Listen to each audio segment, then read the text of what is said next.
Moi, il y a un truc dans la vie que j'ai jamais compris. C'est pourquoi tout le monde dans notre génération est obstiné par le fait de corriger les choses. J'ai jamais compris les skincare. À quoi peut bien servir une skincare? Parce qu'il faut bien comprendre que l'objectif d'une skincare, c'est d'avoir une meilleure peau. Tu veux avoir une meilleure peau, pourquoi? Parce que ta peau est abîmée. Pourquoi les gens se rendent malades et se disent bon, tranquille, c'est pas grave, je vais me soigner, je vais prendre des médicaments. Pourquoi quand t'as mal à la tête, tu prends un Doliprane au lieu de réfléchir à pourquoi t'as mal à la tête? Pourquoi quand t'as des cernes, tu préfères mettre de l'anti-cerne alors qu'il suffit tout simplement de mieux dormir? Alors oui, tout ce que je te dis là, tu vas me dire, ça paraît évident. Et moi, je vais te montrer que c'est beaucoup plus simple à faire que ce que tu crois. Personne le fait parce qu'en réalité, personne vous l'a montré. Mais au lieu de réparer tous les jours votre peau avec une skincare routine, ça serait quand même vachement plus intelligent de ne pas la détruire tous les jours. Et c'est pour ça que je vais te montrer tout de suite les 5 vraies façons d'avoir une bonne peau. Et tous ces conseils, je les sors pas de nulle part. C'est des choses qui marchent vraiment et qui marchent de une à long terme et de deux bien plus efficacement que simplement mettre des pansements sur son visage. On va quand même parler beaucoup d'acné parce que l'acné, quand on est jeune, c'est un gros facteur sur le fait d'avoir une bonne peau. Et l'acné, contrairement à ce qu'on peut vous dire,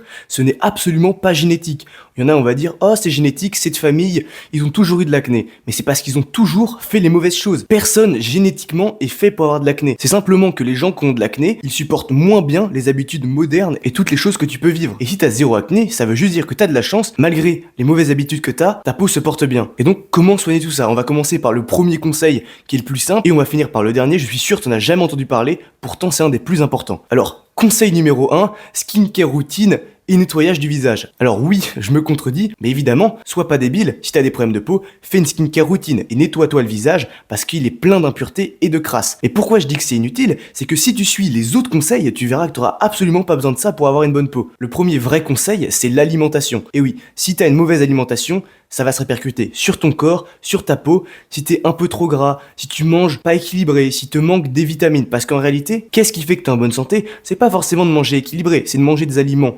riches, sain, le moins transformé possible. Alors c'est sûr que tu peux pas vraiment si t'es au lycée comme moi, et donc pour ça déjà ce que je te conseille quand tu peux pas avoir une vraie alimentation riche, de une, t'évites absolument tout ce qui est sucrerie, et si ça te paraît difficile, dis-toi que de une, ça va améliorer ta peau, de deux, ta santé, et de trois, ta santé mentale, car tu vas déshabituer ton corps à avoir des choses agréables qui sont en fait mauvaises pour toi. Et pour se déshabituer du sucre, moi j'ai une super astuce, j'ai utilisé ces techniques tout durant de l'année dernière, ce qui m'a permis de quelqu'un qui mange énormément de Nutella, du sucre tout le temps, parce que je pouvais me le permettre, j'étais skinny, mais ça se répercutait quand même sur ma peau. J'avais plein d'acné, ma peau n'était pas lisse, n'était pas super belle, et donc qu'est-ce que j'ai fait durant l'année dernière? Tout simplement, je me suis forcé et je me baladais tout le temps avec des tablettes de chocolat minimum 85%. Donc tu peux aller tout doucement avec des tablettes de chocolat 70%, 75, 80, 85, jusqu'à, tu vas voir, apprécier le chocolat. Moi, normalement, je déteste le chocolat noir, j'aime absolument pas ça, c'est amer, c'est fade, enfin, de base, t'aimes pas ça, mais si tu commences à grappiller 85, 90, je vous jure que actuellement, je mange du chocolat 85, c'est ultra bon, c'est trop bon, c'est trop sucré. Le 85 est trop sucré. J'étais arrivé jusqu'à du chocolat 100%, donc du cacao pur, et je vous jure que quand vous avez l'habitude de manger régulièrement du cacao pur, le reste de votre alimentation est super facile. Vous allez commencer à apprécier des choses que vous aimiez pas. Moi, de base, je déteste le pamplemousse. C'est un truc, c'est dégueulasse. Je me dis, pour qui mange du pamplemousse? Et pourtant, j'adore le pamplemousse. Je vous jure, le pamplemousse, c'est super sucré. Et en plus, pourquoi je dis de toujours avoir du chocolat avec vous? Parce que forcément, vous allez avoir un petit peu faim. Vous allez vouloir prendre un goûter. Dès que vous prenez un goûter, pour ne plus avoir faim, pour vous couper la faim et couper l'envie de manger du sucre, tac, un carré de chocolat, vous avez plus faim. Mais après, si vous faites du sport et que vous êtes en prise de masse, n'hésitez pas à manger comme un gros porc tout le temps, mais toujours de manière équilibrée et sans gras, sucre, trop salé. La publicité qu'on voit à la télé, manger ni trop gras, ni trop sucré, ni trop salé, c'est peut-être la meilleure pub du monde, mais elle a un gros défaut, c'est que le ni trop, et ben le trop en fait, il est perçu par tout le monde comme il est mal perçu. En fait, trop gras, ça serait juste, par exemple, mettre un peu de beurre, c'est déjà trop gras.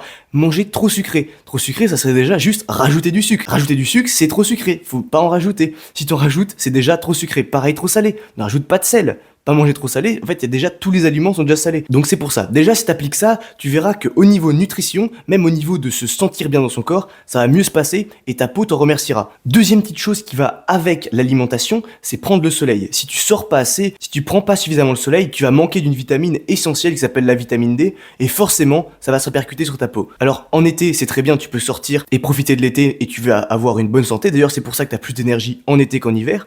Mais en hiver, je te conseille d'acheter peut-être le seul complément alimentaire indispensable, de la vitamine D. Surtout, tu les prends en petits flacons avec des gouttes et tu prends 3 à 5 gouttes par jour durant tout l'hiver jusqu'à ce qu'il fasse beau, en fait, jusqu'à ce qu'il y ait du soleil. Et tu verras, tu auras plus d'énergie et aussi une meilleure peau. Et si t'as un go muscu, tu prendras aussi beaucoup plus efficacement en muscle, hein. C'est peut-être le complément indispensable pour tous ceux qui font leur winter arc. On passe donc au troisième conseil, qui est peut-être l'un des plus sous-cotés, mais qui est le plus important, et je vais pouvoir en témoigner. C'est le stress et l'anxiété. C'est vraiment les choses qu'on ne parle pas, hein. Quand tu te dis, ouais, skincare routine, tu ne penses pas au stress et à l'anxiété.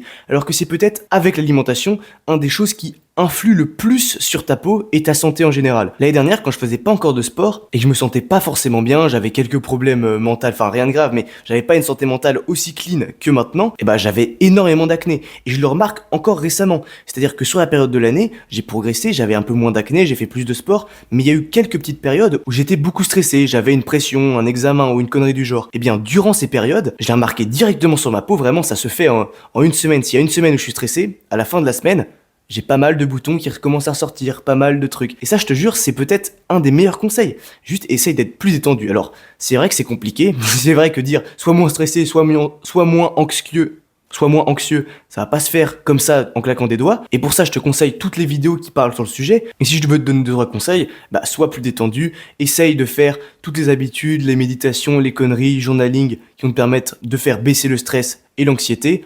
Et aussi, souvent, quand on a de l'anxiété, quand on a des choses comme ça, le plus important, c'est de faire des choses et d'avoir des projets dans la vie. J'en reparlerai dans une prochaine vidéo. Quatrième conseil, le sommeil. Alors oui, on en parle tout le temps, tout le monde vous parle du sommeil, tout le monde vous dit que c'est super important. Et donc, évidemment, c'est super important pour votre peau. Je vais pas vous apprendre à bien dormir, d'ailleurs j'en ai fait une vidéo, il y a tellement de vidéos ou de reportages qui ont traité le sujet. Si je veux te donner 2-3 conseils sur le sommeil comme ça, le plus important en réalité, c'est le soir, tranquillement, quand tu veux aller dormir, tu te dis je vais dormir, t'éteins ta lumière, tranquille, tu te poses. Si tu veux, avant de dormir, parce que c'est peut-être le problème de beaucoup de gens, ils overthink avant de dormir et ça les empêche de dormir, tu prends un papier, tu notes tout ce que tu es en train de penser, tout ce que tu overthink, et bien sûr, avant de dormir, pose ton tel quelque part, en plus de pouvoir te mieux réveiller le matin, éviter 50 réveils parce que tu as posé ton téléphone loin, ce qui te force à te lever, et ben poser son téléphone le soir, ça va te permettre d'être plus calme, plus posé, plus d'écran, t'es pas obligé de respecter les 1 heure avant de dormir, plus d'écran, simplement 5 minutes. Simplement 5 minutes, tu poses ton tel, tac, tu te poses. Moi, ce que j'aime bien faire, c'est d'avoir ma petite routine étirement le soir avec simplement une petite lumière, ça me permet de me préparer au sommeil. Mais toi, si tu fais pas d'étirement, bah, tu peux faire autre chose, tu peux juste peut-être lire un livre avec une petite lumière, ou faire de la méditation ou des conneries du genre, et tu verras, tu vas mieux dormir. Et le sommeil, pourquoi ça améliore ta peau? C'est parce que pendant le sommeil, tous les aliments que tu as mangés, tout le soleil que tu as pris, tout le sport que tu as fait, toutes les choses que tu as fait, ça va pouvoir se régénérer et t'améliorer pendant le sommeil et réparer automatiquement ta peau sans mettre de skincare. Et c'est là où c'est important, si tu as un sommeil non suffisant, ces choses se font mal et du coup ta peau se répare pas bien. Et d'ailleurs j'ai parlé de sport, évidemment le sport c'est très important, que ça soit à n'importe quelle échelle, hein. Si tu fais déjà ne serait-ce que de la marche, ça a des gros bénéfices, mais si tu peux faire de la course à pied, des activités un peu plus poussées, un peu plus difficiles, qui demandent un peu plus d'efforts, c'est encore mieux, mais sans non plus te stresser dans l'activité physique. Il faut pas culpabiliser de pas réussir ses objectifs parce que ça crée du stress et du coup ça abîme ta peau. Personnellement, je pense que le sport, c'est ce qui m'a le plus aidé durant toute l'année dernière. Et si je voudrais donner un conseil à des gens qui n'arrivent pas vraiment à se mettre au sport, le plus important, je le dirais toujours, c'est juste de faire une petite activité, ça soit 5 minutes, 10 minutes, 15 minutes, mais le principal, c'est de le faire tous les jours ou quasi tous les jours. Parce que c'est avec la régularité que ça marche. Si tu fais une séance toutes les semaines ou une séance toutes les 2 semaines, ça commence à être compliqué. Même si c'est mieux que rien, évidemment. Et donc, le 5e conseil, le plus important, ça va englober un peu le tout. C'est l'hygiène de vie. Et plus particulièrement la pollution et tous les produits chimiques que tu peux ingérer consciemment ou inconsciemment. Ça peut être habiter en ville, la pollution de l'air, tout ça. Alors oui, tu peux pas vraiment changer ça, mais la pollution de l'air, c'est tout plein de toxines que tu respires sans le vouloir, qui vont abîmer et du coup abîmer ta peau.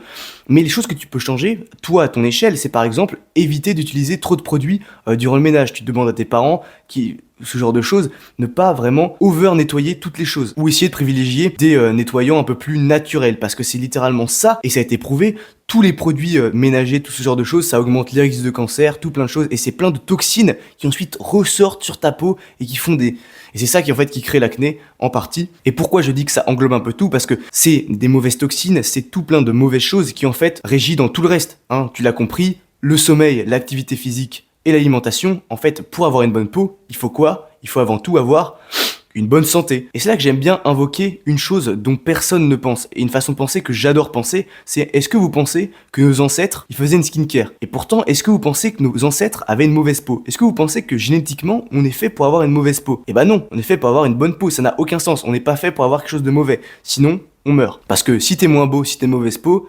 génétiquement, tac, t'es moins attirant, moins de reproduction, les gens qui sont moins beaux, ils meurent. En tout cas, à l'échelle sélection naturelle, c'est-à-dire des millions d'années. Et donc, comment ils faisaient nos ancêtres pour avoir une bonne peau? Ils avaient pas de skincare, ils étaient juste en bonne santé.